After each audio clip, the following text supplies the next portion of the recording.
Y estamos en la sección de PCR Consultas para responder los mails que van llegando y estoy con, por supuesto, el señor Adrián Salvucci a mi lado. Adrián. ¿Cómo estás, Gladys? Bien, muy bien. ¿Vos? Gracias por invitarme. Otra vez, bueno, cada 15 días dijimos que Este Adrián programa es tuyo, yo vengo si me invitan, a veces no me invitan y bueno, no vengo. Claro, bueno, es para responder las preguntas que están haciendo. Y hoy vamos a responder especialmente un mail que llegó desde México de Ricardo Sar. Lo que pregunta es, a ver Adrián, si sería una buena opción el crear la Unión Latina como la Unión Europea. No, como la Unión Europea no, porque la Unión Europea es una criatura que nace de lo económico, nace de una suerte de unión económica atendible porque las culturas europeas son tan dispares que eso les iba a llevar más tiempo.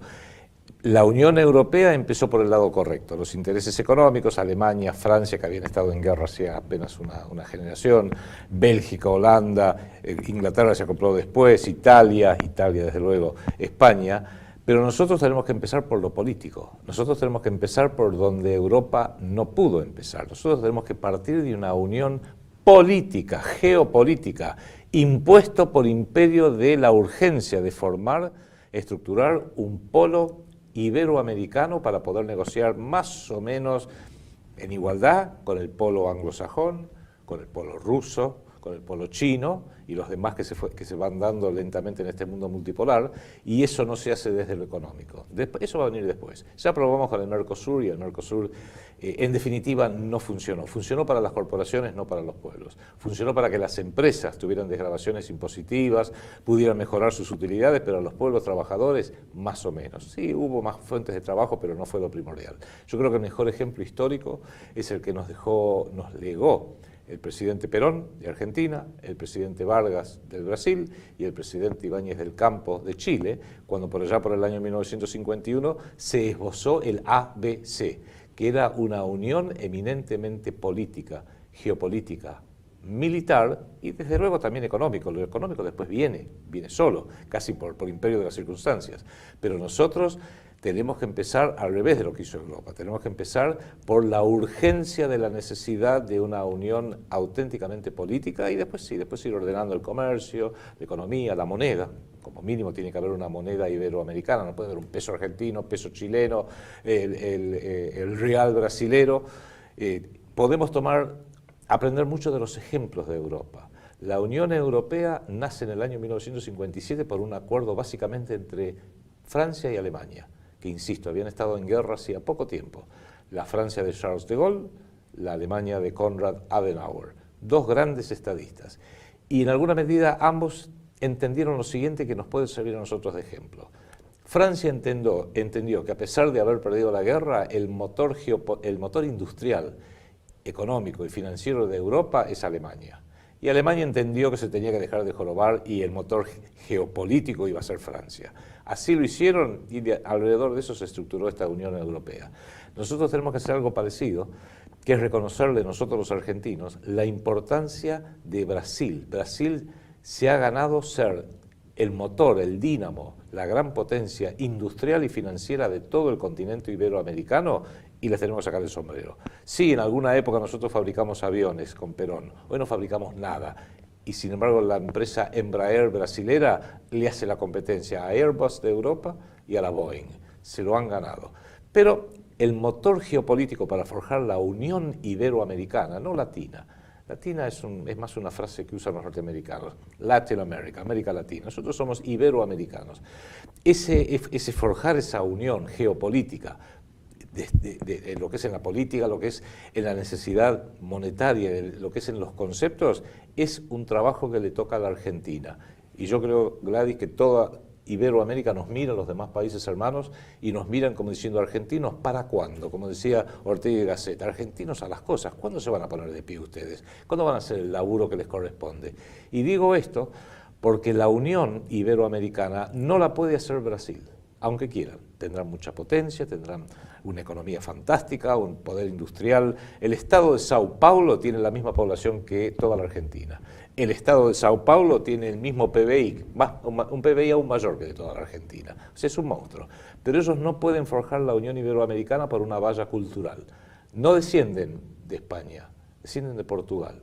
y Portugal, más allá de las diferencias idiomáticas, que son importantes, geopolíticamente fue siempre aliada de Gran Bretaña.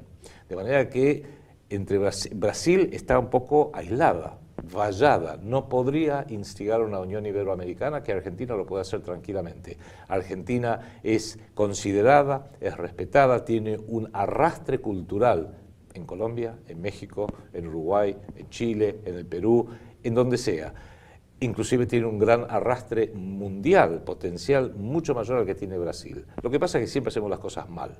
Es cuestión de que Argentina guarde su lugar, haga bien lo que le corresponde, y Brasil que haga otro tanto, emulando el ejemplo de Francia y Alemania, que allá fue más difícil porque para colmo eran dos idiomas totalmente distintas, dos culturas muy dispares y con grandes animosidades de hace apenas unos años.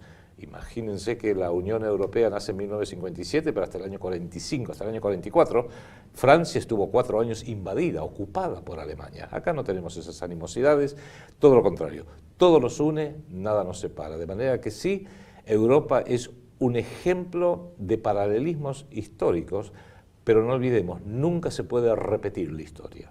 Hay que tomar los ejemplos, aprender de la historia y después aplicarlo a la realidad nuestra, que gracias a Dios es muy distinta a lo que fue la de Europa antes y hoy, e inclusive muy distinto en lo que es su problemática. Acá es más fácil. Bueno, voy a enlazar todo lo que estuviste diciendo con el resto de preguntas que hacen en el mail. Más hizo. Hizo más. Sí, suelen hacer varias. Ricardo Sar, de México. Ricardo Sar. Bien, ¿cómo se haría? Bueno, que algo estuviste diciendo. ¿Cómo se haría? ¿Qué beneficios aportaría? ¿Y cuáles serían los peligros que puede traer? Sí, eso es una muy buena pregunta. Bueno, ¿cómo se haría? Recién hicimos un gran repaso. En realidad, la propuesta nuestra es, si podemos estructurar, Dios quiera, el proyecto Segunda República en la República Argentina, por las razones que esbozamos en los 5 pilares, restaurar el Estado, volver a recuperar la moneda soberana, etcétera, etcétera, eso puede ser un modelo para todos los países. O sea, la problemática que tiene Brasil, Chile, México, Colombia, Venezuela, Ecuador, Perú, es parecida. O sea, se engancha dentro de esos 5 pilares, con distintas variantes. Probablemente Argentina tenga el mayor problema de deuda, mucho mayor que lo que tiene Chile. Pero Chile tiene otras problemáticas. Quizás Chile no pondría tanto el énfasis en el tercer pilar, que es el de resolver la catástrofe de deuda que tenemos nosotros, pero quizás lo tenga que poner más en el 4.º pilar, que es restaurar las instituciones republicanas para que no haya ese clasismo que hay en Chile, donde está un pueblo a veces trabajador muy sufrido, dominado por una élite que se mantiene estable a lo largo del tiempo, pero que no le ha dado todos los derechos que el pueblo trabajador chileno necesita y se merece. Cada país pondrá el énfasis en un pilar distinto, pero esos 5 pilares sirven para todos los países del continente. Ahora bien, estructurado eso, a partir de ahí creo que hasta se daría solo, se daría con cierta espontaneidad. Un país lo tiene que liderar. Nosotros quizás, esto espero que no le caiga mal a nadie, pero por razones históricas, por distintas razones culturales, creo que Argentina es buen candidato para hacerlo. Y acabo de explicar por qué Brasil no es buen candidato para hacerlo. En contrapartida, si alguien dijera, ¿quién va a liderar el desarrollo industrial, financiero del continente iberoamericano? Les digo, Argentina decididamente no. Argentina no lo puede hacer. Brasil lo tiene que hacer. Y hay que ayudar a Brasil a que lo haga y lo haga mejor y se saque de encima toda esa corrupción que estuvo muy en los diarios, pero no es ni mejor ni peor que la que tenemos nosotros en Argentina. ¿Cuáles son los peligros? Los peligros son grandes.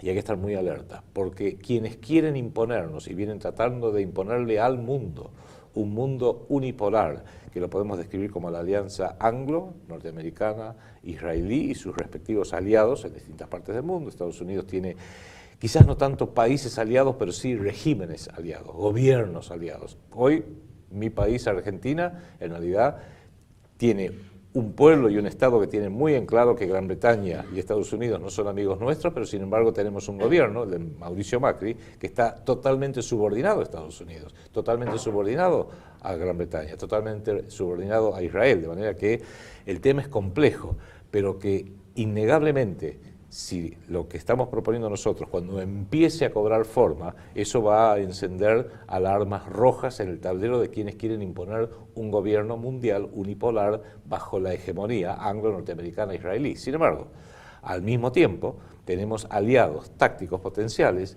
en los demás países, las demás potencias, notablemente Rusia, notablemente India, notablemente China, notablemente los países que tienen mayor autorrespeto cultural de Medio Oriente, Irán a la cabeza, y no tanto los que están alineados y subordinados a Estados Unidos y las potencias occidentales. Y esas naciones tienen una particularidad, son aliados potenciales y están lejos. Y a veces la distancia geográfica es importante. No vayamos a cometer el error de creer que este es un mundo sin fronteras, que la tecnología derribó las fronteras, que ya el territorio no tiene importancia.